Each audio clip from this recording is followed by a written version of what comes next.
Hello there, neighbor. I started working for PBS back in 1971 for my brand new job. I was so excited. I've been waiting my entire life for this. I got to watch new episodes of shows like Sesame Street, Mr. Rogers, and others, right before they got on the air. For the most part, I had a super fun, cool, and awesome time. Life could not be more grand. Well, up until something happened. Eventually, I quit my job in 1985. But quitting wasn't the worst part. The worst part was back in 1974. Me and 5 other interns, Henry, Joey, Sean, Allison, and Sammy, were ready to watch a new episode of Sesame Street. We all expected it to be the first episode of Season 6, but what we saw was very different from what was later broadcasted. And when I say very, I mean very. Man, how could I ever forget about this entire experience?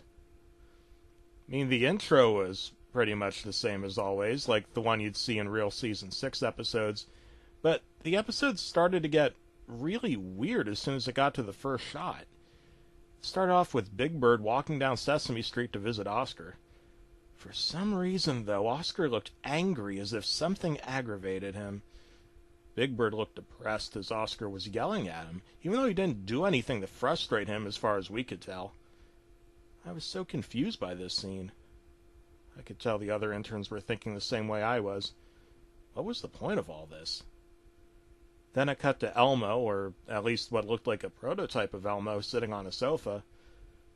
Oh, well, you might not even need me to tell you what's so strange about this. For one, Elmo, technically, didn't exist back in 1974. He actually did, but his fame wasn't a thing yet. And two, he wasn't a puppet. He was a live costume similar to Big Bird, with a performer inside him. Then he said something that absolutely shocked us. His voice was the same voice used long before Kevin Clash voiced him, as heard in the 10th episode of Season 1.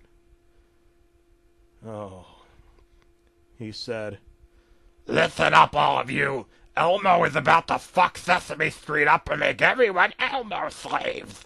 Elmo will hunt down and rape you all. Then Elmo will make all of you face the kiss of death.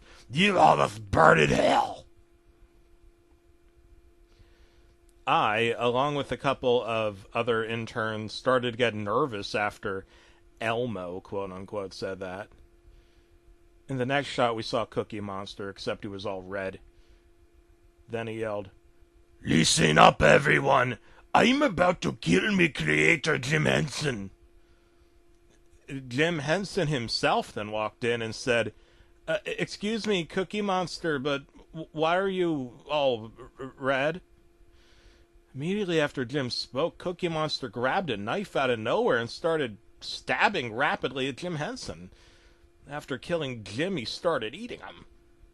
He pulled out his brains, guts, heart, flesh, eyeballs, and other internal organs and ate all of them. It was revolting. Then we saw Grover in an airplane. He had an empty beer bottle and an iPhone, which made no sense because iPhones didn't exist back then. Grover got drunk all of a sudden and ran to the emergency exit. He opened the door and he jumped out. He fell to the ground and died. I actually got sad at this point, but the other interns didn't.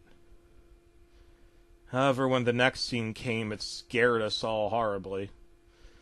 It showed Big Bird being thrown off a cliff into the ocean by an anonymous mass perpetrator with an anvil on his leg.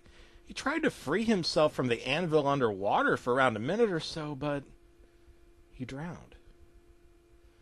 The next scene showed Ernie sitting in a chair. A noose was visible up above. Ernie was writing a suicide note. It said, "Dear Diary, life sucks. It always had and hadn't improved one bit. At this point, my life sucks so badly that I have no choice but to end it all. If my suicide affects anyone negatively, I apologize in advance. Lastly, I have to thank all my family and friends for the support they've given me throughout my time here on Sesame Street.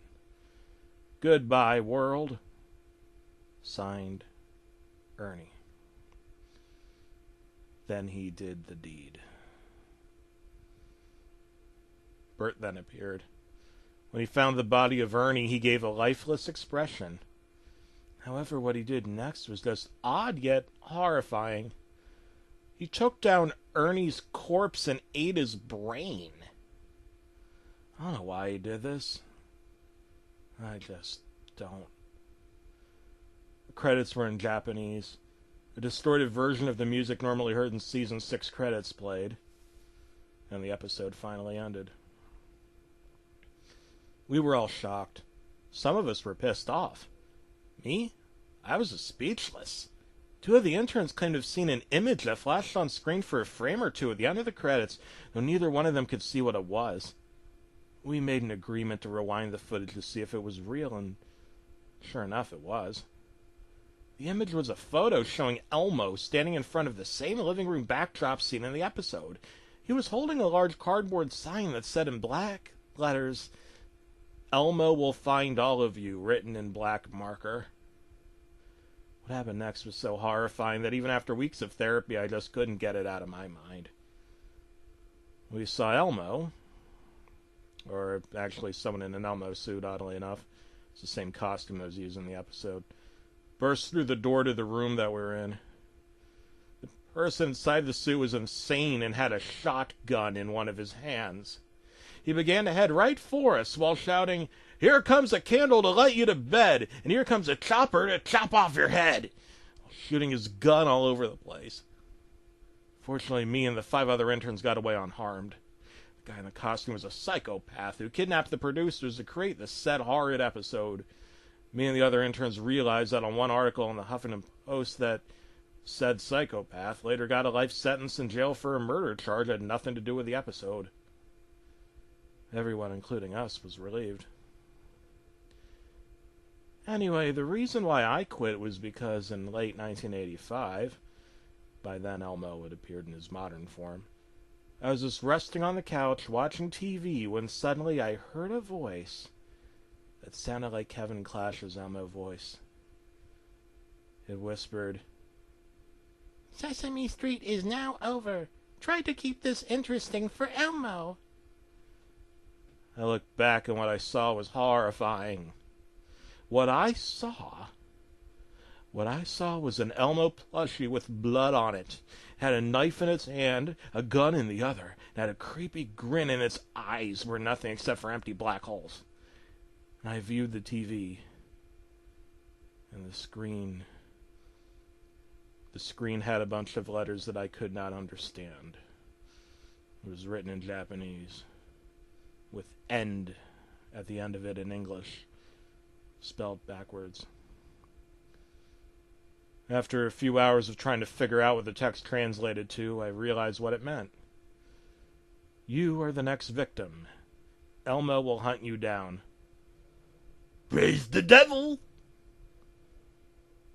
Soon I will be next. D. N.